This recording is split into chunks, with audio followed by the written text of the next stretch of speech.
Hello students, welcome back. CMA institute ने model question papers दिसंबर 2025 attempt के लिए release कर दिए हैं। एंड आज की इस क्लास के अंदर हम पेपर नंबर 17 सीएमए फाइनल के ग्रुप 4 का पहला subject cost and management audit का मॉडल क्वेश्चन पेपर सॉल्व करने वाले हैं, जो कि आपके एग्जाम के लिए हेल्पफुल रह सकता है। पहली बात।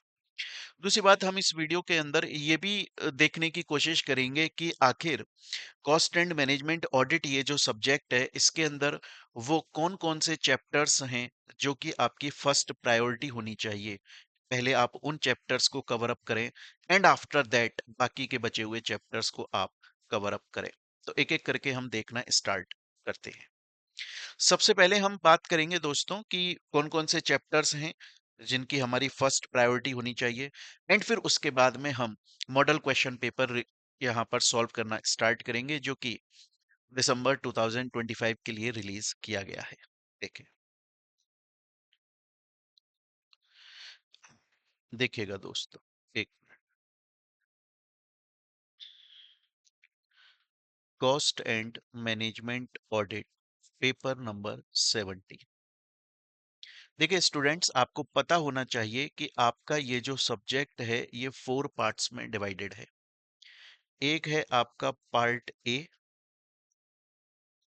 पार्ट ए है आपका 50 मार्क्स का, जिसके अंदर आप कॉस्ट ऑडिट के बारे में पढ़ते हैं, जिसके अंदर टोटल 8 चैप्टर्स आते हैं। एंड मोस्ट इम्पॉर्टेंट पार्ट है कॉस्ट एंड मैनेजमेंट ऑडिट के अंदर, क्योंकि अकेला ओनली 8 चैप्टर, सिर्फ 8 चैप्टर 50 मार्क्स आपको दे देते हैं। मोस्ट इंपॉर्टेंट है मेरे अकॉर्डिंगली। सेकंड पार्ट बी आता है आपका, जो कि मैनेजमेंट ऑडिट की बात करता है दोस्त, जो कि मैनेजमेंट ऑडिट की बात करता है। देन इसके बाद में नेक्स्ट देखें तो आपका पार्ट सी आता है, जिसके अंदर आप internal control, internal check, different organisations की ऑडिट, अगर मैं बेसिकली बात करूं तो ये आपका चैप्टर 1 टू 8 है, ये आपके चैप्टर 9 टू 13 है, और ये आपके चैप्टर 14 टू 16 है। एंड उसके बाद में लास्ट आता है आपका पार्ट डी, जिसके अंदर चैप्टर 17 और 18 है, जो कि आपके 10 मार्क्स का है। ये आपका सिलेबस है। अब आपको पढ़ना कैसे चाहिए या आपकी फर्स्ट प्रायोरिटी क्या होनी चाहिए, कौन सा चैप्टर आप पहले करें। एंड मैं आपको एक चीज बता दूं दोस्तों, cost and management audit subject real में बहुत ज्यादा स्कोरिंग सब्जेक्ट हो सकता है। आप इस वक्त ये बोलो कि सर आप सभी सब्जेक्ट्स के लिए यही बोलते हो कि ये सब्जेक्ट बहुत ज्यादा स्कोरिंग है, बट मैं रियली एक्चुअली मैं आपसे बोल रहा हूँ, बिलीव कीजिए, कॉस्ट एंड मैनेजमेंट ऑडिट बहुत स्कोरिंग सब्जेक्ट है। और अगर आप इस बात को नहीं मान रहे हो तो इस बात का प्रूफ है, इस बात का प्रूफ है मेरे दोस्तों। आप दिसंबर 2024 का रिजल्ट उठाकर देखें, आप जून 2025 का रिजल्ट उठाकर देखें, आपको सबसे ज्यादा अगर स्टूडेंट्स पास हुए मिलेंगे तो कॉस्ट एंड मैनेजमेंट ऑडिट में मिलेंगे। एंड सबसे ज्यादा मार्क्स अगर आपको किसी भी सब्जेक्ट के अंदर देखने को मिलेंगे, वो भी आपको कॉस्ट एंड मैनेजमेंट ऑडिट के अंदर ही देखने को मिलेंगे दोस्त। दिसंबर 2024 के अंदर देखिए स्टूडेंट्स 91 मार्क्स लेकर आए थे, और इस काफी स्टूडेंट्स इससे ज्यादा भी लेकर आए थे। ये देखिए, ये दिसंबर 2024 एंड जून 2025 के स्टूडेंट्स है। ये मैं क्यों शो कर रहा हूं आपको, ये सिर्फ मैं इसलिए शो कर रहा हूं कि आप जब इस सब्जेक्ट को पढ़ना स्टार्ट करें तो सबसे पहली बात आपके माइंड में ये क्लैरिटी होनी चाहिए, ये पॉजिटिविटी होनी चाहिए कि ये सब्जेक्ट बहुत हाई स्कोरिंग सब्जेक्ट है। ये आपके लिए एक बोनस सब्जेक्ट है, बोनस सब्जेक्ट है। और ये बहुत छोटा सब्जेक्ट है इन कंपैरिजन, अगर आप सीएफआर को देखते हो, अगर आप आईडीटी को देखते हो, तो उनके कंपैरिजन में छोटा सब्जेक्ट है।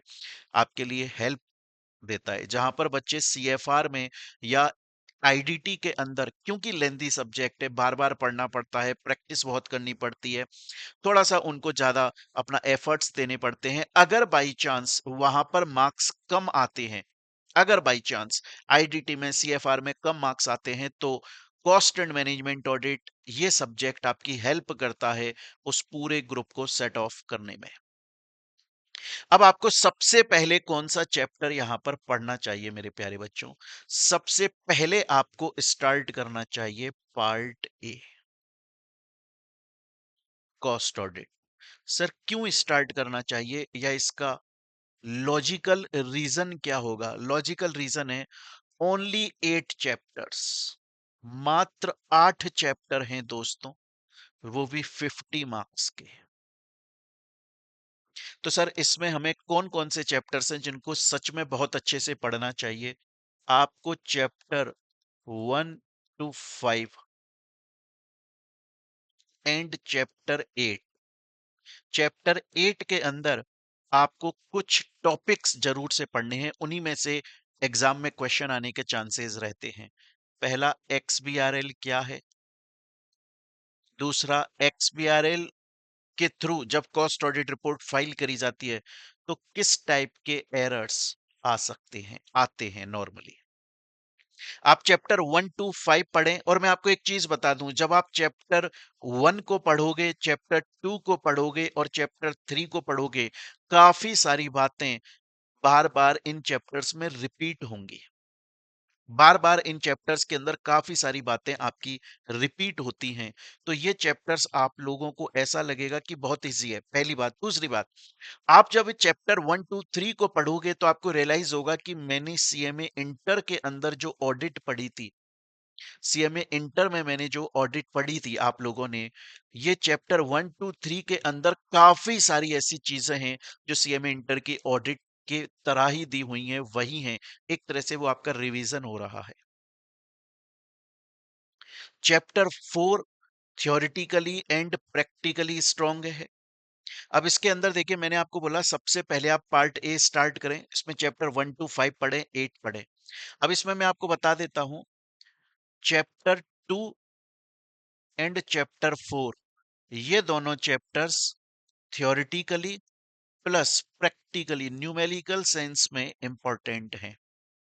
बाकी आपका चैप्टर 1, 3, 5, 8 ये थ्योरेटिकली इंपॉर्टेंट। अभी मैं आपको यहाँ पर क्वेश्चन सॉल्व करवाऊंगा, जो मॉडल क्वेश्चन पेपर रिलीज किया है सीएमए इंस्टीट्यूट ने दिसंबर 2025 के लिए, मैं इसे सॉल्व करवाऊंगा। आपको फील होगा कि जी हाँ सर, ये बहुत ही इजी है। और इसमें मैं आपको एक इंटरेस्टिंग बात बताता हूं, आपके फायदे की एक बात और बताता हूं। अगर आपने स्टडी सीएमए के स्टडी मैट से करी हुई है, या अगर आपने क्लासेस ली हुई हैं, चाहे हमसे चाहे कहीं से भी क्लासेस ली हुई हैं, टीचर ने अगर आपको स्टडी मैट मॉड्यूल के टॉपिक्स को कवर अप कराया हुआ है, उससे बाहर बहुत rare of the rare chance होते हैं इस सब्जेक्ट के अंदर आने के। इवन मैं आपको यह भी बता दूं कि इसके अंदर जो न्यूमेरिकल क्वेश्चंस आते हैं ना दोस्तों, इसके अंदर जो न्यूमेरिकल क्वेश्चंस आते हैं, वो न्यूमेरिकल क्वेश्चंस आपके मॉड्यूल के ही क्वेश्चंस होते हैं, स्टडी मटेरियल के ही क्वेश्चन होते हैं। एंड बहुत बार ऐसा हुआ है, ज्यादातर ऐसा हुआ है कि आपके मॉड्यूल में जो क्वेश्चंस दिए हुए हैं, एग्जैक्टली वो क्वेश्चन आपके एग्जाम में आ गए, इवन डिजिट्स तक चेंज नहीं हुई, ऐसा बहुत हुआ है। तो सबसे पहले आपको कॉस्ट ऑडिट पढ़ना चाहिए, ये मेरा सजेशन है। दूसरे नंबर पे पढ़ना चाहिए मेरे दोस्तों आपको पार्ट सी, जो कि है चैप्टर 14 to 16, मतलब चैप्टर 14, 15 एंड 16।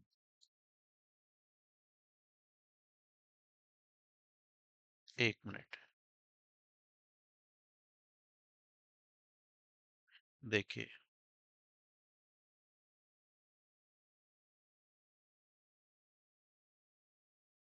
ये जो आपका दोस्तों पार्ट सी है, ये जो आपका दोस्तों पार्ट सी है, इसे अगर आप देखेंगे तो ये आपके 15 मार्क्स का है, जिसके अंदर 3 चैप्टर आते हैं। सर ये चैप्टर हमें पहले क्यों करने चाहिए? हम सेक्शन बी से पहले सेक्शन सी को कर रहे हैं, इसका रीजन क्या है जबकि सेक्शन बी 25 मार्क्स का है? सिर्फ 3 चैप्टर है और तीनों ये जो चैप्टर है, chapter number 14 and chapter number 15, 14 and 15 काफी हद तक एक दूसरे से रिलेट करता है एंड ये तीनों चैप्टर्स के बारे में आप लोगों ने इंटर के अंदर अच्छी खासी तरीके से पढ़ा हुआ है। फाइनल में वही चीज जो इंटर में पड़ी हुई है उसी को थोड़ा एक्सटेंड करके फाइनल के अंदर आपके कोर्स में दिया हुआ है। जब आप इन तीनों चैप्टर्स को पढ़ोगे तो क्विकली कर लोगे, बहुत आराम से और बहुत जल्दी कर लोगे, क्योंकि सभी चीजें इंटर वाली आपको याद आती रहेंगी एंड एग्जाम के अंदर इनमें से क्वेश्चन आता ही आता है। इवन जो भी CMA institute model question paper भी रिलीज करता है, अभी हम देखेंगे, उसके अंदर भी इन चैप्टर्स में से क्वेश्चन हर हालत में देता ही है। तो सबसे पहले आप पढ़ें दोस्तों पार्ट ए, जिसमें टोटल 8 चैप्टर हैं। उसमें अगर आप ये चैप्टर पढ़ लेते हैं 1 to 5 एंड 8, अगर आप चैप्टर 6 और 7 को स्किप, क्या पहली बात, क्या सर मैं ये सजेस्ट कर रहा हूं कि आपको चैप्टर्स छोड़कर जाने चाहिए? बिल्कुल भी नहीं, मैं ये सजेस्ट बिल्कुल भी नहीं करता हूं कि चैप्टर्स छोड़कर जाने चाहिए। मैं ये सजेस्ट करता हूं कि पूरा कोर्स आपको पढ़ना चाहिए, पहली बात। बट अगर आपके पास में टाइम कम है, अगर आपने बाद में प्रिपरेशन स्टार्ट करी है एग्जाम के नियर बाय, अगर आपने प्रिपरेशन स्टार्ट करी है, या फिर आपके पास में और भी सब्जेक्ट्स का बर्डन है और आप एक बार में पूरा इसके ऊपर नहीं टाइम दे सकते हो, तो आप इन चैप्टर 6 और 7 को अगर छोड़कर भी चले जाते हो तो भी बहुत ज्यादा फर्क नहीं पड़ता है। रीजन बीइंग, चैप्टर 6 और 7 के अंदर वही चीजें आती हैं जो हमने चैप्टर 5 में और उससे पहले वाले चैप्टर्स में पढ़ी हुई हैं। काफी सारी चीजें इसमें रिपीट हो जाती हैं। तो सबसे पहले आप पार्ट ए करें, दूसरे नंबर पर आप पार्ट सी करें, बिकॉज छोटा है, 15 मार्क्स का है, गारंटीड एग्जाम के अंदर क्वेश्चन आता ही आता है दोस्तों, हर हालत में क्वेश्चन आपके एग्जाम में आता ही आता है एंड आपका ऑलरेडी पढ़ा हुआ है, उसका एक्सटेंडेड वर्जन है, तो आपकी बहुत ज्यादा हेल्प करता है। देन उसके बाद में आपको नेक्स्ट पढ़ना होता है पार्ट बी। पार्ट बी के अंदर चैप्टर 9 से लेके चैप्टर 13 है, जो कि 25 मार्क्स के हैं। सर इनमें कोई ऐसा चैप्टर है जो हमें हर हालत में पढ़ना ही चाहिए? इसके अंदर आपको chapter 13 information systems security audit, ये चैप्टर हर हालत में पढ़ना चाहिए। रीजन बीइंग, 2022 सिलेबस के अंदर ये चैप्टर न्यूली इंसर्ट किया गया था, तो इसमें से एग्जाम में आने के चांसेस काफी ज्यादा रहते हैं। बाकी मैं आपको एक बात और बता देता हूं, हालांकि इसके ऊपर मैं सेपरेट वीडियो भी बनाऊंगा आप लोगों को, क्योंकि ज्यादातर स्टूडेंट्स का एक प्रॉब्लम आता है, वो ये बोलते हैं कि सर जब हम चैप्टर 9 से लेके चैप्टर 12 तक पढ़ते हैं, तो ऐसा नहीं है कि कोई टॉपिक हमें समझ में नहीं आया। सर टॉपिक हमें सभी समझ में आ जाते हैं, क्योंकि मैनेजमेंट ऑडिट है। हमने सीएमए फाउंडेशन के अंदर भी सर मैनेजमेंट पढ़ा था, और मैनेजमेंट सर काफी हद तक बोरिंग हो जाता है, क्योंकि एक बार जब स्टार्टिंग में पढ़ना शुरू करते हैं तब तो इंटरेस्ट आता है, फिर ये हमें रियलाइज होता है कि सेम टॉपिक बार बार बार बार बार बार रिपीट हो रहा है, सेम टॉपिक हमें बार बार पढ़ना पड़ रहा है। इसके लिए एक मैं आपको सजेशन देता हूं, हिंट देता हूं, एडवाइस देता हूं, अगर आपको अच्छी लगे तो आप उसे यूज कर सकते हैं। जब आप चैप्टर 9 से लेके चैप्टर 12 पढ़ें, तो उसके लिए आप अपने शॉर्ट नोट्स जरूर बनाएं। कैसे बनाने होते हैं ये शॉर्ट नोट्स? इसके लिए सपोज कीजिए एग्जाम्पल के तौर पे आपका आ जाता है objectives of management audit. Let suppose आपने चैप्टर 9 पढ़ना स्टार्ट किया और आपको वहां एक टॉपिक मिला ऑब्जेक्टिव्स ऑफ मैनेजमेंट ऑडिट। फिर आपने आगे फर्दर पढ़ा तो चैप्टर 9 में, 10 में, 11 में आपको टॉपिक पढ़ने को मिला features of management audit, characteristics of management audit, functions of management audit. And जब आपने इन सबको पढ़ा तो आपको रियलाइज हुआ कि यार इन सभी के जो पॉइंट्स हैं वो कहीं ना कहीं कॉमन है एक दूसरे से। अब मैं ऐसे याद रखूं, अब बीइंग अ स्टूडेंट आप सोचो कि यार मैं ऐसे याद रखूं कि कैरेक्टरिस्टिक्स ऑफ मैनेजमेंट ऑडिट उसको मैं सेपरेटली ध्यान रखूं, फीचर्स ऑफ मैनेजमेंट ऑडिट उसको मैं सेपरेटली ध्यान रखूं। रख सकते हो, वेल एंड गुड, इस दुनिया में उससे बेस्ट कुछ ही नहीं है। पर अगर आपको लगे कि यार थोड़ा सा कंफ्यूजन होता है कि ये जो कुछ पॉइंट्स मैंने 10 पॉइंट्स पढ़े ये ऑब्जेक्टिव्स में है, सेम पॉइंट्स हैं, उनका सेम मीनिंग निकल के आता है, बस ऊपर का लैंग्वेज चेंज कर दिया, मीनिंग सेम है, उसको फीचर्स में डाल दिया है, फंक्शंस में डाल दिया है, कैरेक्टरिस्टिक्स में डाल दिया है। आप अपने लिए नोट्स बनाएं और वहां पर ऐसा कर सकते हैं अगर आपको लगे तो। ऑब्जेक्टिव्स, कैरेक्टरिस्टिक्स, फीचर्स, फंक्शंस, और वो जो पॉइंट्स हैं उनको कॉमनली आप एक ही जगह पर उतार लें। आपके एग्जाम में जब क्वेश्चन आएगा तो ऐसा नहीं होगा कि एक क्वेश्चन आएगा कैरेक्टरिस्टिक्स ऑफ मैनेजमेंट ऑडिट बताओ और फिर सेकंड क्वेश्चन आएगा ऑब्जेक्टिव्स ऑफ मैनेजमेंट ऑडिट बताओ, ऐसा नहीं होगा। एक अटेम्प्ट में क्वेश्चन एक ही तरह का आएगा, या तो वो आपसे ऑब्जेक्टिव्स पूछेगा या वो आपसे कैरेक्टरिस्टिक्स पूछेगा। अगर आपके पास में इतने सारे पॉइंट्स इकट्ठे होंगे तो साइकोलॉजिकली आपके ऊपर से प्रेशर हट गया, पढ़ने की ये स्मार्ट टेक्निक हो जाती है। अदरवाइज मैनेजमेंट ऑडिट जब बच्चा पढ़ता है तो मैंने ये ज्यादातर देखा है कि मैनेजमेंट ऑडिट जब स्टूडेंट पढ़ता है वो बोलता है सर मुझे समझ में सब कुछ आ रहा है, ऐसा नहीं है कि मुझे समझ में नहीं आ रहा है, ऐसा नहीं है कि मुझे कुछ नया पढ़ने को मिल रहा है, ये जो भी चीज मैं पढ़ रहा हूं बहुत कॉमन सेंस वाली बात है और मुझे आती है ऑलरेडी। लेकिन मुझे ऐसा फील होता है कि मैनेजमेंट ऑडिट पढ़ने के बाद में मुझे चीजों को रटना पड़ेगा, मेमोराइज करना पड़ेगा। कॉन्सेप्ट तो क्लियर है, मेमोराइज करना पड़ेगा। उसका बेस्ट तरीका होता है आप अपने लिए कॉपी में शॉर्ट नोट्स बनाएं और वहां पर देखें कि यार ऐसे कौन कौन से टॉपिक्स हैं जिनके अंदर जो आंसर के पॉइंट्स दिए हुए हैं वो कॉमन है। अगर मेरे पास में ऑब्जेक्टिव्स आ जाता है तो भी मैं इन पॉइंट्स को यूज कर सकता हूं, अगर एग्जाम में कैरेक्टरिस्टिक आ जाता है तो भी इन पॉइंट्स को यूज कर सकता हूं। वो बहुत ज्यादा आप लोगों के लिए हेल्पफुल रहता है मेरे दोस्त, बहुत ज्यादा हेल्पफुल रहता है। क्लियर ये चीज यहां तक? तो सबसे पहले दोस्तों आप पार्ट ए पढ़ें, फिर आप पार्ट सी पढ़ें, फिर उसके बाद में आप पार्ट बी पर आ जाएं। सर पार्ट बी में हमें सबसे पहले क्या पढ़ना चाहिए? पार्ट बी में सबसे पहले आप चैप्टर 9 पढ़ लो, थ्योरी है उसमें, एंड चैप्टर 10 न्यूमेरिकली प्रैक्टिकली बहुत ज्यादा स्ट्रांग है, इंपॉर्टेंट है, और उसकी थ्योरी भी पढ़ लो। और चैप्टर 13, आप अगर चैप्टर 11 एंड 12 छोड़कर भी चले जाते हैं, मैं सजेस्ट नहीं कर रहा हूं छोड़ने के लिए, आप पूरा सिलेबस पढ़ के जाओ, बहुत ही अच्छी बात है, बेस्ट बात है ये। पर अगर टाइम कांस्टेंट है, टाइम नहीं है, तो अगर आप चैप्टर 11 और 12 को पढ़कर नहीं जा रहे हो, लेकिन अगर आपने चैप्टर 9 और 10 की थ्योरी अच्छे से पढ़ी हुई है, आप बेझिझक जा सकते हो बिना टेंशन के, क्योंकि चैप्टर 11 और 12 में काफी सारी वही बातें हैं जो चैप्टर 9 10 में हमने मैनेजमेंट ऑडिट से रिलेटेड पढ़ी हुई हैं। एंड देन लास्ट आपका आ जाता है दोस्तों part D. Part D 10 marks का है, 5 मार्क्स, दो चैप्टर हैं, 5 मार्क्स के इजी हैं, उनको आप कर लो। तो आपकी पहली प्रेफरेंस पार्ट ए को करो, ये स्मार्ट स्टडी है, हाई स्कोरिंग, आपके स्कोर बहुत अच्छा आ जाएगा इस सब्जेक्ट के अंदर। देन उसके बाद में पार्ट सी करो। जब आप पार्ट ए पढ़ लोगे पूरा, पार्ट ए आपने कर लिया और पार्ट सी आपने कर लिया, तो साइकोलॉजिकली बहुत स्ट्रांग हो जाओगे कि यार मैंने पार्ट ए 50 मार्क्स का, पार्ट सी 15 65 मार्क्स का मैंने कंटेंट तैयार कर लिया अपना, सिर्फ 35 मार्क्स का बचा हुआ है। तो एक पॉजिटिविटी आ जाती है पढ़ते वक्त। क्लियर ये चीज? तो बच्चों ये तो हम लोगों ने बात करी अभी तक, दोस्तों ये तो हम लोगों ने अभी तक बात करी कि चैप्टर्स आपको किस तरीके से पढ़ने चाहिए, क्या प्रेफरेंस और क्या सीक्वेंस होना चाहिए।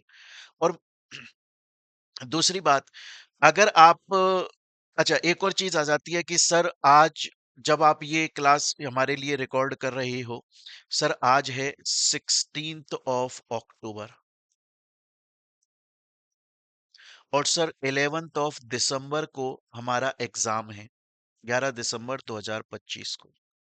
और अगर सर हम देखें तो लेस देन 2 मंथ, 2 महीने भी पूरे नहीं है हमारे पास में कोर्स को कवर करने के लिए, एग्जाम बहुत नजदीक है। क्या कॉस्ट एंड मैनेजमेंट ऑडिट हमारा कवर हो जाएगा? मैं आपको सीरियसली बोल रहा हूं, बिलीव कीजिएगा, सच बोल रहा हूं, एक सिंगल परसेंट का झूठ नहीं बोल रहा हूं दोस्तों। अगर आप आफ्टर दिवाली, इवन अगर आप 25 ऑफ अक्टूबर को पढ़ना स्टार्ट करते हो cost and management audit, with in 15 to 20 days आप कोर्स पूरा कवर कर लोगे। कंप्लीट कोर्स आप कवर कर सकते हो विद इन 15 to 20 डेज। मात्र 15 से 20 दिन में पूरा कोर्स कवर हो जाएगा, पहली बात। और दूसरी बात, आप उसका आराम से रिवीजन कर सकते हो दोस्त। और मैं बहुत जेन्युइनली इस बात को बोल रहा हूं, काफी एक्सपीरियंस के बाद मैं बोल रहा हूं, कॉस्ट एंड मैनेजमेंट ऑडिट छोटा सब्जेक्ट है, इंटरेस्टिंग सब्जेक्ट है, मजेदार सब्जेक्ट है, और बहुत इजीली इसको कवर किया जा सकता है। इवन हमने अपना जो कोर्स भी डिजाइन किया हुआ है वो इस तरीके से डिजाइन किया हुआ है कि बच्चा बहुत आराम से उसको पढ़ के, बहुत आराम से रिवाइज कर ले, और चीजों को अपने पास में एक जगह पे असेंबल कर ले, ताकि एग्जाम टाइम पे सब चीजों को गो थ्रू कर सके। अगर आप सेल्फ स्टडी कर रहे हो तो बहुत अच्छी बात है। अगर आपने कहीं और से क्लास ली हुई है, बहुत अच्छी बात है। अगर आपने अभी तक क्लास नहीं ली, और अगर आपको ऐसा लग रहा है कि यार मुझे समझ में नहीं आ रहा है कि मुझे प्रिपरेशन करनी कैसे चाहिए, बहुत बार प्रॉब्लम ये आती है स्टूडेंट्स के साथ। वे बोलते हैं सर मैं पढ़ना चाहता हूँ, पढ़ने के लिए तैयार हूँ, बट मेरे पास में सोर्स अवेलेबल नहीं है प्रॉपर। आप चाहें तो आप हमारी क्लासेस परचेज कर सकते हैं, बहुत ही रीजनेबल प्राइसेस पर रहती हैं, एक्सक्लूसिवली फॉर सीएमए के लिए हम प्रोवाइड करते हैं। बाकी आपकी मर्जी है। तो ये तो हुई दोस्तों कि कौन कौन से चैप्टर्स हैं जो बहुत ही ज्यादा इंपॉर्टेंट है, या किस तरीके से आपको पढ़ाई इसकी करनी चाहिए। अब हम आ जाते हैं अब हम आ जाते हैं स्टूडेंट्स अपने मॉडल क्वेश्चन पेपर को सॉल्व करने के लिए, जो कि सीएमए इंस्टीट्यूट ने दिसंबर 2025 अटेम्प्ट के लिए इशू किया है। देखेंगे बच्चे,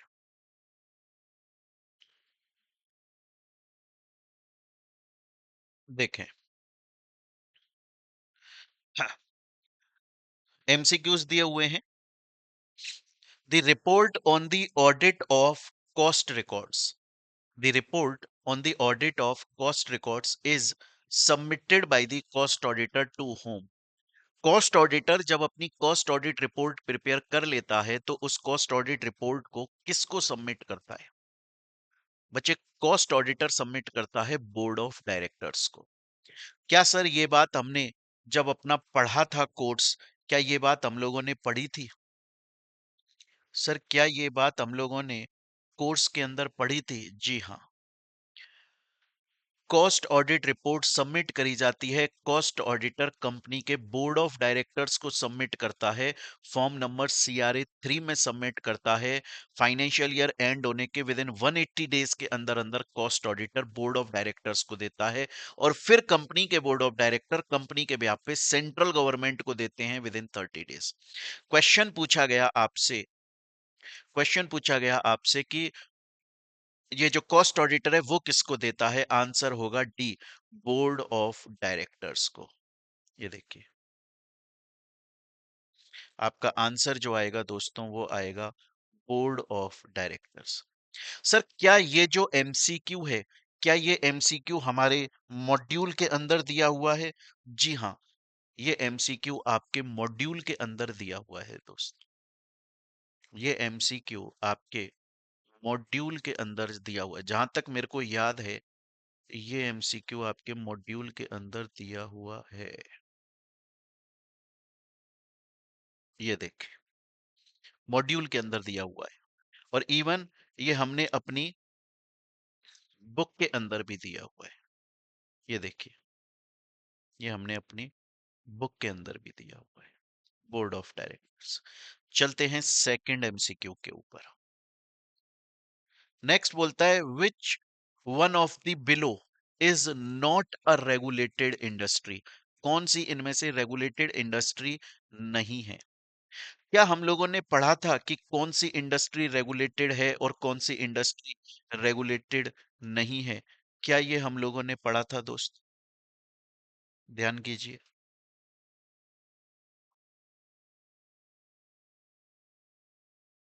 एक मिनट।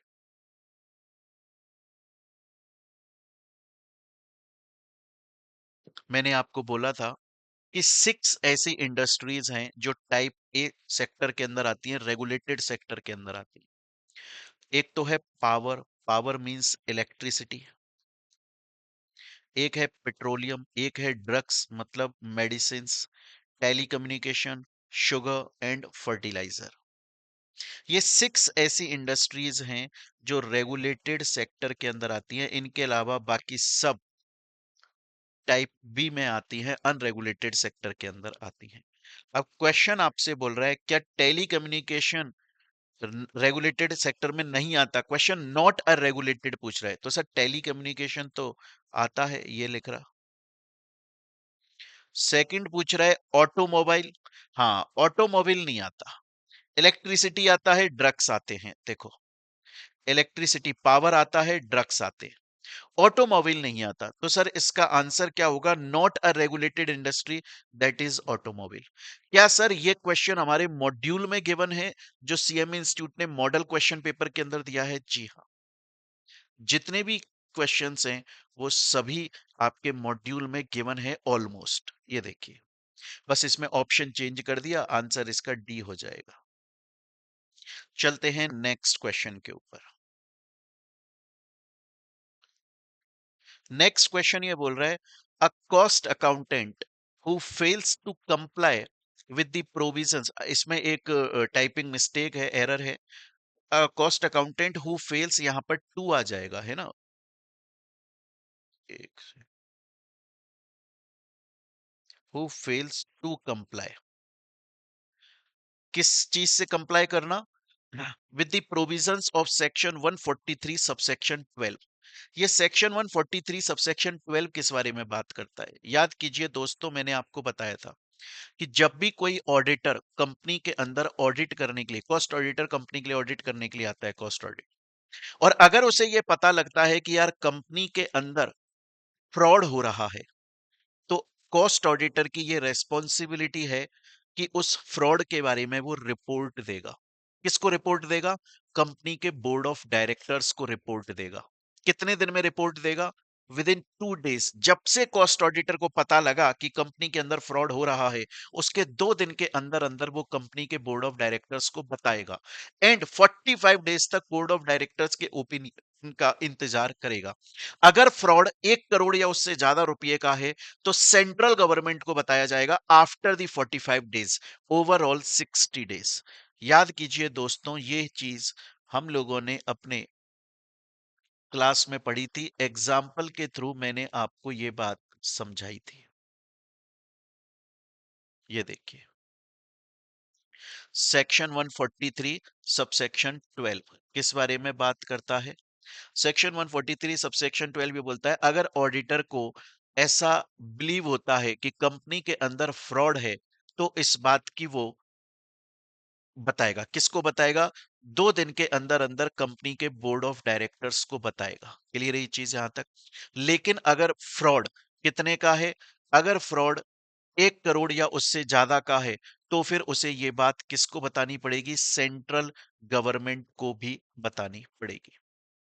उसको ये बात सेंट्रल गवर्नमेंट को भी बतानी पड़ेगी। मेरे ख्याल से यहां तक की बात दोस्तों आपको क्लियर है। अच्छा, अब क्वेश्चन ये आता है कि सर अगर कंपनी के अंदर कोई ऑडिटर है और वो कंपनी की ऑडिट कर रहा है और उसे कंपनी के फ्रॉड के बारे में पता लगा, लेकिन ये बात उसने रिपोर्ट नहीं करी बोर्ड ऑफ डायरेक्टर्स को, मतलब उसने अपनी ड्यूटी ब्रीच कर दी। ये ड्यूटी थी कि उसे फ्रॉड के बारे में बताना चाहिए था, पर उसने नहीं बताया, उसने अपनी ड्यूटी ब्रीच कर दी, तो उसके ऊपर पेनल्टी लगती है। सर पेनल्टी कितनी लगती है?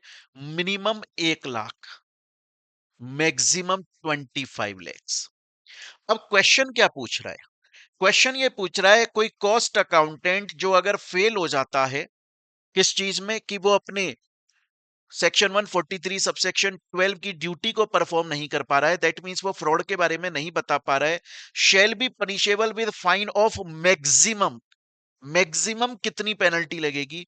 मैक्सिमम 25 लाख, 25 लाख रुपए की पेनल्टी लगेगी। आंसर बी होगा। सर क्या ये क्वेश्चन हमारे मॉड्यूल में गिवन है। जहां तक मुझको याद है, ये क्वेश्चन आपके मॉड्यूल में गिवन है। ये देखिए,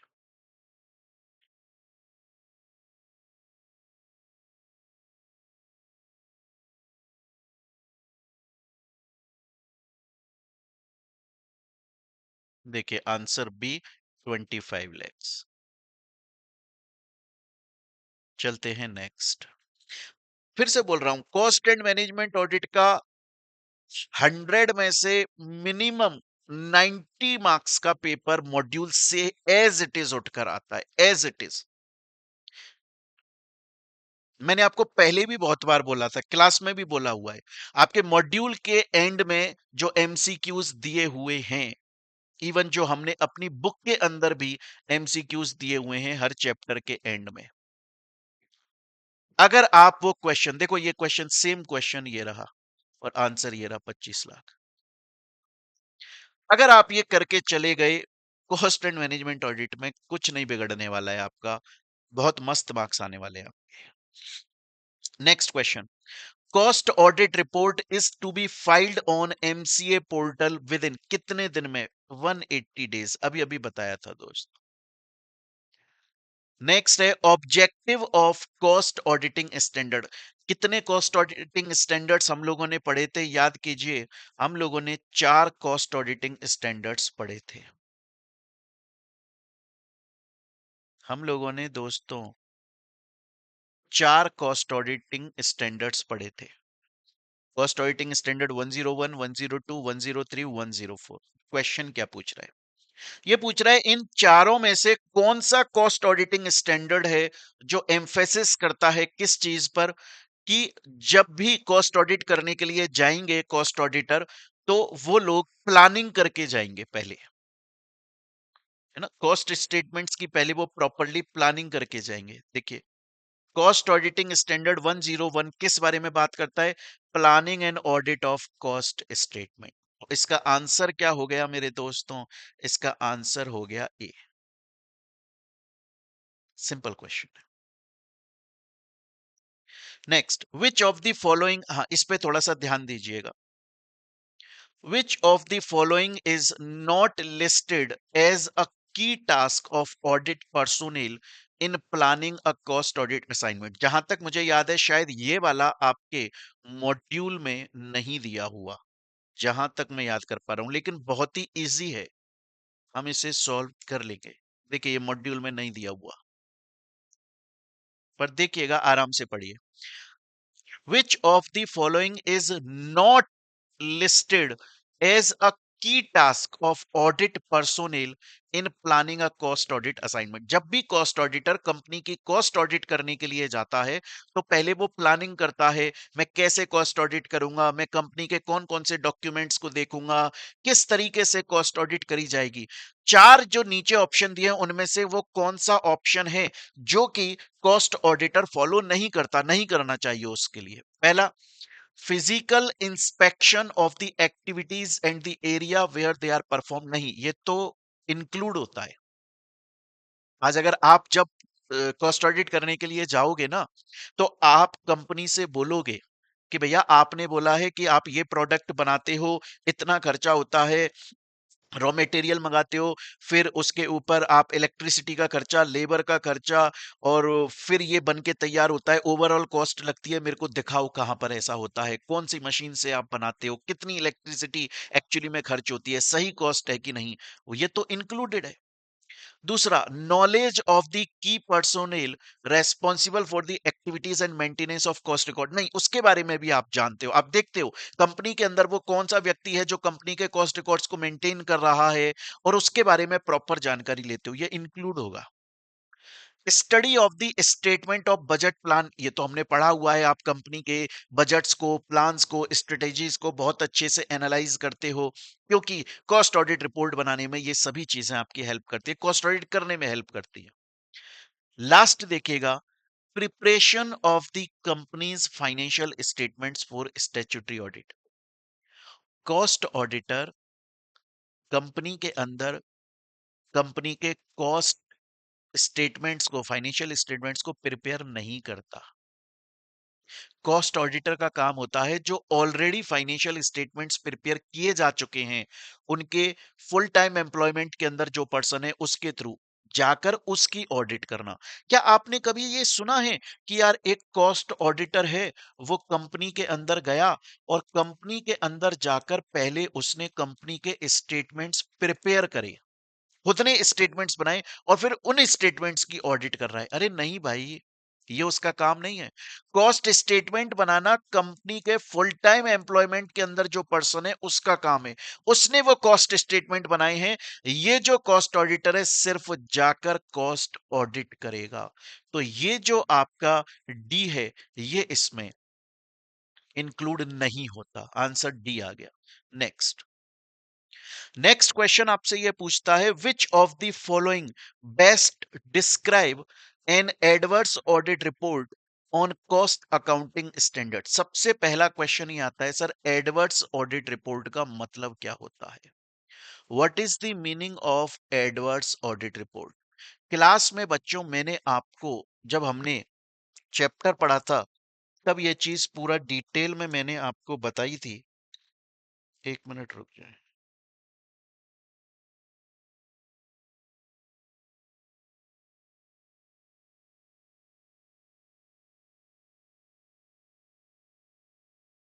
दोस्तों क्लास में जब हम लोगों ने इसको पढ़ा था तब मैंने आपको बताया था, एडवर्स ऑडिट रिपोर्ट का मतलब होता है, जब भी ऑडिटर कंपनी के अंदर ऑडिट करने के लिए जाता है, तो जब वो पूरी ऑडिट कर लेता है तो उसके बाद ऑडिट रिपोर्ट बनाता है और ऑडिट रिपोर्ट के अंदर वो अपना ओपिनियन देता है। मैंने आपको बोला था ऑडिटर कभी भी जजमेंट नहीं देता। ऑडिटर कभी भी ये नहीं बोलता कि मैंने जो ऑडिट रिपोर्ट बनाई है वो एकदम सही है, पत्थर की लकीर है। ऑडिटर ये बोलता है कि कंपनी ने मुझे जितने डॉक्यूमेंट्स अवेलेबल करवाए थे उनको प्रॉपरली चेक करने के बाद में मैं अपना ओपिनियन दे रहा हूं कि इस तरी ये मेरे हिसाब से ऑडिट रिपोर्ट करेक्ट है, और कंपनी ने जो डॉक्यूमेंट्स मुझे दिलवाए थे उनके बेसिस पर मैं ये बात कर रहा हूं। कल को कंपनी ने मान के चलिए कुछ डॉक्यूमेंट्स अपने पास में छुपा के रखे थे, वो मैंने चेक ही नहीं किए, तो मेरा ओपिनियन जो है वो उनके लिए एप्लीकेबल नहीं होगा।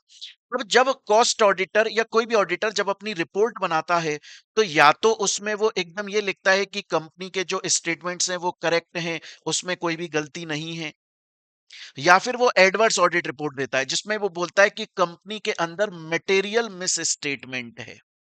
मटेरियल मिस स्टेटमेंट का मतलब मेजर मिस स्टेटमेंट, अच्छा खासा मिस स्टेटमेंट है।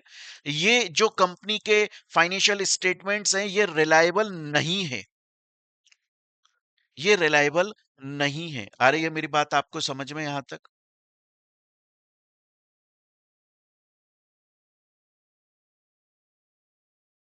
देखिए, अगर आपको याद हो दोस्तों, तो मैंने आपको ये चीज बताई थी। मैंने आपको बोला था कि जब एडवर्स ऑडिट रिपोर्ट की ओपिनियन देता है कॉस्ट ऑडिटर, तब वो बोलता है मटेरियल मिस स्टेटमेंट है, अच्छी खासी गलती है। और क्या ये financial statement true and fair view show करते हैं? जी नहीं, नहीं शो करते हैं। अब हम आ जाते हैं, क्वेश्चन क्या बोल रहा है? ये बोल रहा है विच ऑफ द फॉलोइंग, इन चारों में से वो कौन सा ऑप्शन है जो एडवर्स ऑडिट रिपोर्ट को बेस्ट रिफ्लेक्ट करता है? पहला, it confirms that cost statements are free from material. नहीं जी, कॉस्ट स्टेटमेंट्स फ्री नहीं है मटेरियल मिस स्टेटमेंट से, बल्कि उनके अंदर तो मटेरियल मिस स्टेटमेंट है। अगर फ्री होते तो हम उसे क्लीन रिपोर्ट बोलते, ना कि एडवर्स रिपोर्ट बोलते। दूसरा बोलता है it indicates that the cost statements are materially misstated. Correct बात है। अनरिलायबल, जी बिल्कुल रिलायबल नहीं है। And do not conform to generally accepted cost accounting principles, और बोलते हैं कि जो फाइनेंशियल स्टेटमेंट्स कंपनी ने बनाए उस वक्त कॉस्ट अकाउंटिंग प्रिंसिपल्स तो उसने फॉलो नहीं किए। क्लियर ये चीज यहां तक? तो इसका आंसर होगा बी। आप बाकी के भी दोनों पढ़ोगे तो उसमें भी आपको पता चलेगा, हाँ आंसर इसका बी है। नेक्स्ट क्वेश्चन बच्चों डायरेक्ट क्वेश्चन है। देखिए ये क्वेश्चन हम लोगों ने, आपको याद होगा जब चैप्टर पढ़ा था तब भी डिस्कस किया था। ये क्वेश्चन आपके मॉड्यूल में भी दिया हुआ है और ये क्वेश्चन हमने हमारी बुक के अंदर भी दिया हुआ है। Internal control and internal check, मैंने बताया था इंटरनल चेक इंटरनल कंट्रोल का पार्ट होता है। आंसर इसका सी हो जाएगा दोस्तों। Next, who can be appointed as internal auditor? Internal auditor की तरह अपॉइंट कौन हो सकता है? याद कीजिए दोस्तों, मैंने आपको बोला था इंटरनल ऑडिटर के लिए कोई स्पेसिफिकली ऐसा क्वालिफिकेशन नहीं है। इंटरनल ऑडिटर कोई भी हो सकता है। एक कंपनी अगर चाहे तो किसी आउटसाइडर को इंटरनल ऑडिटर की तरह अपॉइंट कर सकती है। इवन अगर कंपनी चाहे तो अपने जो एम्प्लॉयज हैं उनमें से भी किसी को इंटरनल ऑडिटर की तरह अपॉइंट कर सकती है। इंटरनल ऑडिटर कोई भी बंदा बन सकता है, चाहे से वो चार्टेड अकाउंटेंट है, चाहे से कॉस्ट अकाउंटेंट है, चाहे से कोई दूसरा प्रोफेशनल है, कोई भी। तो आंसर इसका डी हो जाएगा मेरे दोस्तों। इसके बाद में नेक्स्ट आ जाते हैं स्टूडेंट्स। नेक्स्ट देखिएगा, डायरेक्ट क्वेश्चन है। ये हम लोगों ने जब चैप्टर पढ़ा था तब भी देखा था, और आपके डायरेक्टली मॉड्यूल के अंदर ये दिया हुआ है। A model categorizing known frauds which list about 49 different individual fraud scheme. Fraud tree है। आप खुद ही सोचिए ना, अगर आप दिमाग भी लगाओगे तो ये बोल रहा है कि वो कौन सा कैटेगरी होगी जिसके अंदर बहुत सारे फ्रॉड्स आते हैं। तो वो फ्रॉड ट्री हो गया ना, एक ट्री के अंदर ही तो बाकी सब चीजें आती हैं, तो फ्रॉड ट्री। क्लियर ये चीज? इसके बाद में नेक्स्ट चलें दोस्तों, तो देखिए नेक्स्ट एमसीक्यू क्वेश्चन आपको दिया हुआ है, एंड ये एमसीक्यू क्वेश्चन हम लोगों को सॉल्व करना है। जल्दी से सॉल्व कर लेते हैं, बहुत ही इजी है। एक मिनट रुक जाए।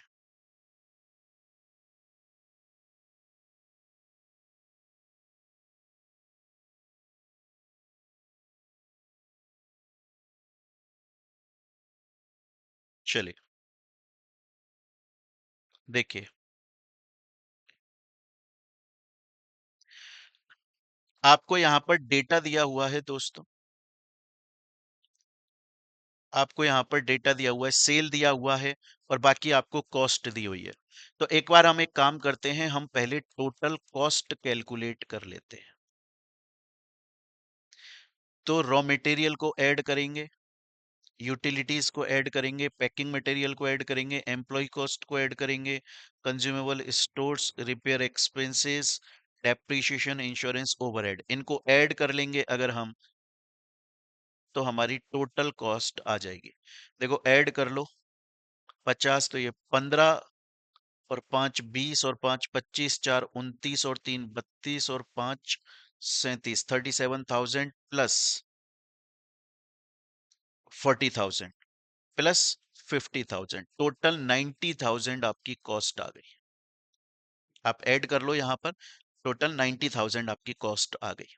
सेल दिया हुआ है आपको 1 लाख का, तो आपकी सेल है 1 लाख की, आपकी टोटल कॉस्ट दी हुई है 90,000 की, तो आपका प्रॉफिट आ गया दोस्तों 10,000 का। देखते हैं क्वेश्चन में, देखिए प्रॉफिट के बारे में पूछा है क्या। क्वेश्चन पूछ रहा है प्रॉफिट कितना है, तो इसका आंसर हो गया आपका 10,000, है ना। इसका आंसर हो गया दोस्तों आपका 10,000। क्लियर? चलिए, फिर ये पूछ रहा है raw material cost as percentage of total cost. तो रॉ मटेरियल हमको दिया हुआ है 50,000, और टोटल कॉस्ट हमने निकाली 90,000। तो इसका अगर हम निकालते हैं, 50,000 है रॉ मटेरियल, 90,000 है टोटल कॉस्ट, इनटू 100 करके देख लो यहीं पर।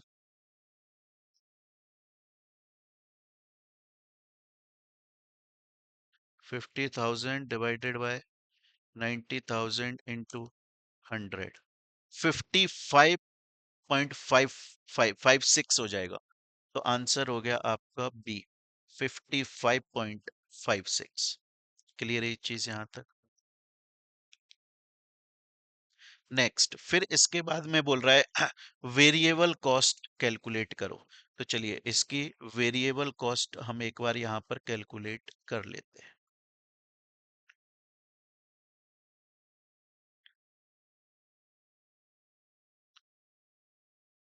हम एक बार वेरिएबल, यहां पर वेरिएबल कॉस्ट और यहाँ पर फिक्स कॉस्ट कैलकुलेट कर लेते हैं। तो आपकी रॉ मटेरियल वेरिएबल कॉस्ट है 50,000, क्लियर है। यूटिलिटीज वेरिएबल कॉस्ट है and packing material variable cost है। Next, employ cost. देखिए ये जो एम्प्लॉय कॉस्ट है दोस्तों, ये वेरिएबल भी हो सकती है, फिक्स्ड भी हो सकती है ना। तो सर हम यहाँ पर इसे वेरिएबल में काउंट करेंगे कि फिक्स्ड में काउंट करेंगे? हम यहाँ पर इसे फिक्स्ड में ले रहे हैं। सर क्यों ले रहे हैं इसको फिक्स्ड में? क्योंकि अगर हम इसे वेरिएबल में ले लेंगे ना, एम्प्लॉय हो तो एम्प्लॉय कॉस्ट वेरिएबल फिक्स दोनों हो सकती है, कोई भी हो सकती है। बट अगर हम इसे वेरिएबल में ले लेंगे तो जो नीचे हमें ऑप्शंस दिए हुए हैं उनमें से कोई भी ऑप्शन हम चूज नहीं कर पाएंगे। मैं शो करूंगा अभी। कंज्यूमेबल स्टोर्स, ये भी वेरिएबल और फिक्स्ड कोई भी हो सकती है। हम यहां पर इसे फिक्स्ड कॉस्ट ले रहे हैं, अदरवाइज नीचे दिए हुए ऑप्शन में से हमारा आंसर नहीं आएगा। डेप्रीसिएशन फिक्स्ड होती है, रिपेयर एक्सपेंसेस फिक्स्ड है, डेप्रीसिएशन फिक्स्ड है, इंश्योरेंस फिक्स्ड है। ओवरहेड्स आपके वेरिएबल भी हो सकते हैं, फिक्स्ड भी हो सकते हैं। हम यहां पर इसको फिक्स्ड ले रहे हैं, क्लियर। तो अब अगर आप वेरिएबल कॉस्ट को कैलकुलेट करोगे तो ये आपका आ गया 50 और 15 65 5 70,000। अब देखिए अगर हमने बच्चों एम्प्लॉय कॉस्ट 5,000 है ना, 5,000 plus consumable store 4,000 plus overhead 2,000, अगर हमने इनको वेरिएबल में लिया होता, ले सकते हैं हम, लिया होता अगर, तो 5 4 9 और 2 11,000, मतलब ये इसमें 11,000 और प्लस हो जाता, तो ये 81,000 आ जाता। और देखो यहाँ पे 81,000 कोई भी ऑप्शन है ही नहीं, इसीलिए हमने इसको वेरिएबल में फिक्स्ड में काउंट करा। तो वेरिएबल कॉस्ट आपकी निकल के आ गई दोस्तों 70,000। अब टोटल कॉस्ट कितनी आई थी हमारी? सर टोटल कॉस्ट हमारी आई थी 90,000 जब हमने इनको ऐड किया था, और वेरिएबल कॉस्ट आई है सर 70,000। तो आपकी फिक्स्ड कॉस्ट कितनी आ गई? फिक्स्ड कॉस्ट आ गई 20,000। इवन अगर हम इनको प्लस भी करते तो भी 20,000 आया था। 5 और 4 9, 9 और 3 12, 12 और 5 17, 17 और 1 18 और 2 20,000। फिक्स्ड कॉस्ट आ गई आपकी 20,000। नेक्स्ट आपसे क्वेश्चन पूछ रहा है कंट्रीब्यूशन क्या होगा। तो कंट्रीब्यूशन आपको पता है दोस्तों, सेल्स में से जब हम वेरिएबल कॉस्ट को माइनस कर लेते हैं तो हमारा कंट्रीब्यूशन आ जाता है। सेल हमें क्वेश्चन में गिवन है 1 लाख, वेरिएबल कॉस्ट हमने अभी अभी निकाली 70, तो कंट्रीब्यूशन आ गया 30।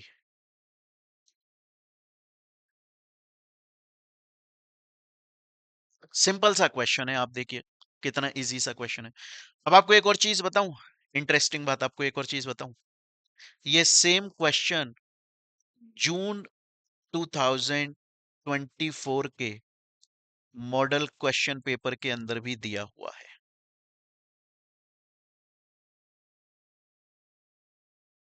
जून 2024 का जो मॉडल क्वेश्चन पेपर है उसके अंदर भी, ये देखो जून 2024 का, ये देखो उसके अंदर ये सेम क्वेश्चन दिया हुआ है। और सिर्फ यही नहीं, बहुत सारे क्वेश्चंस रिपीटेड हैं। देखो अभी हमने पढ़ा था सेक्शन 143 सबसेक्शन 12 के अंदर अगर वो फेल हो जाता है तो maximum penalty 25 lakh, same question है। उसके बाद में हमने पढ़ा था कौन सा रेगुलेटेड इंडस्ट्री नहीं है, ऑटोमोबाइल, सेम क्वेश्चन है। तो जून 2024 के अंदर जो मॉडल क्वेश्चन पेपर था ना, काफी सारे क्वेश्चन उसमें से इसमें रिपीट हुए हैं, काफी सारे क्वेश्चंस। क्योंकि at the end cost and management audit का पेपर आना आपके मॉड्यूल से ही है। और क्वेश्चन देखें, ये तो हो गए आपके एमसीक्यूज। अब आ जाते हैं डिस्क्रिप्टिव क्वेश्चन।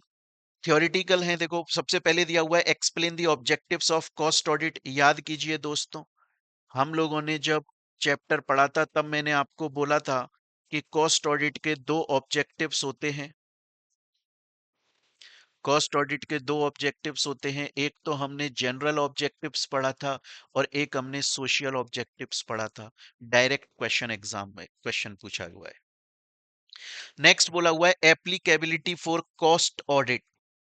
तो एप्लीकेबिलिटी फॉर कॉस्ट ऑडिट ये मैंने आपको बताया था रेगुलेटेड सेक्टर और अनरेगुलेटेड सेक्टर के केस में। एक मिनट रुकें। Applicability of cost audit, regulated sector, unregulated sector. फिर इसके ऊपर हमने काफी सारे क्वेश्चंस भी यहां पर डिस्कस किए थे, एग्जांपल्स भी डिस्कस किए थे। तो डायरेक्ट क्वेश्चन उठ के आया हुआ है। नेक्स्ट क्वेश्चन अगर हम देखते हैं, eligibility criteria for the appointment of A cost auditor under section 141। 141 में डिस्क्वालिफिकेशंस बताई हुई हैं। एंड 148, 148 बोलता है कि कॉस्ट ऑडिटर किस तरीके से आपका अपॉइंट होगा।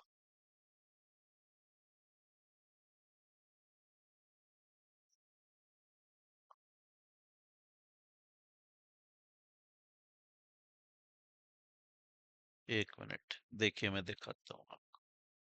सब कुछ वही है, ये तो अपॉइंटमेंट ऑफ ऑडिटर है ना, ये यहां से स्टार्ट हो गया, देखो आपका ये तो क्वालिफिकेशन आ जाएंगी पहले आपकी सेक्शन 141। पहले तो सेक्शन 141 की क्वालिफिकेशंस आ गई, फिर आपकी डिस्क्वालिफिकेशन आ गई, यही पूछ रहा था सेक्शन 141 के हिसाब से बताओ। एंड देन उसके बाद में सेक्शन 148। सेक्शन 148 तो डायरेक्टली कॉस्ट ऑडिट का है ही। तो कॉस्ट ऑडिटर कौन बन सकता है? एक क्वालिफाइड सीएमए बन सकता है जो कि प्रैक्टिस में होना चाहिए, किसी कंपनी की जॉब नहीं कर रहा हो, है ना। ये वो चीज है, कितने टाइम के अंदर अपॉइंट हो जाएगा, किस तरीके से अपॉइंट हो जाएगा। डायरेक्ट क्वेश्चन पूछा हुआ है। नेक्स्ट क्वेश्चन कि जब कॉस्ट ऑडिट की प्लानिंग करते हैं तो किन किन फैक्टर्स को ध्यान में रखते हैं? Cost auditing standard 101। इवन आप देखिए जो प्रैक्टिकल क्वेश्चंस भी आपसे यहां पर पूछे गए ना बच्चों, ये क्वेश्चंस हम लोगों ने अपने मॉड्यूल के क्वेश्चन है और जब चैप्टर पढ़ा था उसमें सॉल्व किए हुए हैं। ये देखिए, एक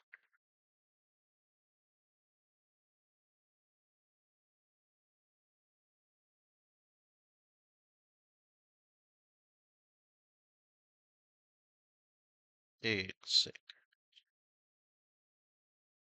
ये देखिए, सेम क्वेश्चन, सेम क्वेश्चन पूरा सॉल्व किया हुआ है अपन ने। बताया था मैंने आप लोगों को, इसके अंदर ध्यान कीजिए कि free on board, import duty paid, freight inward, insurance, ये आपके प्लस हो जाएंगे। एक मिनट रुके, देखिए पहले आ गया आपका परचेज ऑफ मटेरियल 3 लाख, फिर इसमें आप प्लस कर लोगे किसे? फ्री ऑन बोर्ड 12,000, फिर आप प्लस कर लोगे इंपोर्ट ड्यूटी पेड 15,000, फिर आप प्लस कर लोगे फ्राइट इनवर्ड 20,000 और इंश्योरेंस 10,000। और इसमें से माइनस कर देंगे हम। क्यों क्यों माइनस कर रहे हैं? क्योंकि मटेरियल कॉस्ट निकालनी है इसके लिए। तो एक तो रिबेट माइनस हो जाएगा आपका, कैश डिस्काउंट कभी भी माइनस नहीं करते। मैंने आपको बताया था ट्रेड डिस्काउंट होता है तो माइनस किया जाता है, अगर ट्रेड डिस्काउंट होता तो माइनस करते। और ट्रेड डिस्काउंट वाला क्वेश्चन भी अपन ने किया हुआ है क्लास में। सब्सिडी है, माइनस हो जाएगी। और आपका रिबेट माइनस हो जाएगा, सब्सिडी माइनस हो जाएगी। और हाँ, जीएसटी दिया हुआ है, करेक्ट है। ये देखिए जीएसटी दिया हुआ है, ये जीएसटी माइनस हो जाएगा। दैट्स इट, आपका आंसर आ जाएगा। तो वही क्वेश्चन है जो मॉड्यूल का क्वेश्चन है, अपन ने किया हुआ है। नेक्स्ट क्वेश्चन भी मॉड्यूल से दिया हुआ है, डायरेक्ट अपन ने ये क्वेश्चन सॉल्व किया हुआ है, सब कुछ एक एक चीज। ये मॉडल क्वेश्चन पेपर यहां पर सॉल्व कराने का मेरा पर्पस ही ये है कि आप लोगों को साइकोलॉजिकली ये समझ में आ जाए कि अगर आपने कोर्स सही से पढ़ लिया, जो अपन ने पढ़ा हुआ है क्लास के अंदर, अगर आप सेल्फ स्टडी कर रहे हैं, मॉड्यूल अगर आपने पढ़ा हुआ है, दैट्स इट। कितना ही आपका कोई वर्कबुक आ जाए, कितना ही आपका कोई मॉडल क्वेश्चन पेपर आ जाए, आना पेपर आपके मॉड्यूल से ही है। देखो सेम क्वेश्चन है, सॉल्व किया हुआ है। इवन इसके बाद में नेक्स्ट क्वेश्चन आप देखोगे, ये देखिए सॉल्व किया हुआ है, ये सिंजनी लिमिटेड, ये क्वेश्चंस अपन ने सॉल्व किए हुए हैं बहुत डिटेल में, अच्छी खासी तरीके से, ये देखिए। और बाकी आपके डायरेक्ट थ्योरेटिकल क्वेश्चंस, बाकी आपके डायरेक्ट थ्योरेटिकल क्वेश्चंस। अब देखिए मैंने आपको बोला था चैप्टर 14 15 16 में से क्वेश्चन जरूर आता है, ये रहा इंटरनल कंट्रोल। और इसके अलावा एजुकेशनल, देखो यहां पर मैं आपको दिखाता हूं, एक मिनट रुके। मैंने आपको बोला था कि पहले आप पार्ट ए करोगे, उसके बाद में पार्ट सी करना। क्यों करना? पार्ट सी टोटल 15 मार्क का आता है। ये देखो, ये पार्ट सी का क्वेश्चन है और ये पार्ट सी का क्वेश्चन है। 7 और 7 14, 14 मार्क्स, और एक एमसीक्यू में आया। 16 मार्क के क्वेश्चन आपके आए थे। ये देखो 16 मार्क्स के पार्ट सी में से आ गए, जो कि मैं बोल रहा था 15 मार्क का है, जो सेकंड प्रेफरेंस में हमें करना चाहिए। डायरेक्ट क्वेश्चन है, सेम। अगर हमने सही से पढ़ा हुआ है तो कोई दिक्कत ही नहीं है। तो बच्चों, ये है आपका मॉडल क्वेश्चन पेपर, जो कि दिसंबर 2025 के लिए रिलीज किया सीएमए इंस्टीट्यूट ने, जिसको अपन ने सॉल्व किया। एंड मैं आप लोगों को बता दूं, अगर इसकी पीडीएफ, हालांकि आप सीएमए की वेबसाइट से डाउनलोड कर सकते हो मॉडल क्वेश्चन पेपर, अगर फिर भी पीडीएफ चाहिए तो टेलीग्राम चैनल पे मिल जाएगी, और वहां से आप इसे डाउनलोड कर सकते हो, डिस्क्रिप्शन में लिंक गिवन है। उसके अलावा दोस्तों, अगर आप cost and management audit subject को प्रिपेयर करने में स्ट्रगल कर रहे हो, तो बहुत लिमिटेड टाइम पीरियड के अंदर हमारी क्लासेस के थ्रू प्रिपेयर कर सकते हो। मिलते हैं स्टूडेंट्स बहुत जल्दी। हम कोशिश करते हैं कि आपका जो ग्रुप 4 के अंदर ही बिजनेस वैल्यूएशन सब्जेक्ट है, उसका भी हम यहाँ पर मॉडल क्वेश्चन पेपर को सॉल्व करके ला सकें। तो बहुत जल्दी हो सकता है वो भी आपके पास में उसका भी सॉल्यूशन आ जाएगा। तब तक अगर आपको ये हेल्पफुल लगा हो तो आप अपने दोस्तों के साथ में इसको शेयर कर सकते हैं। Till then, thank you, take care.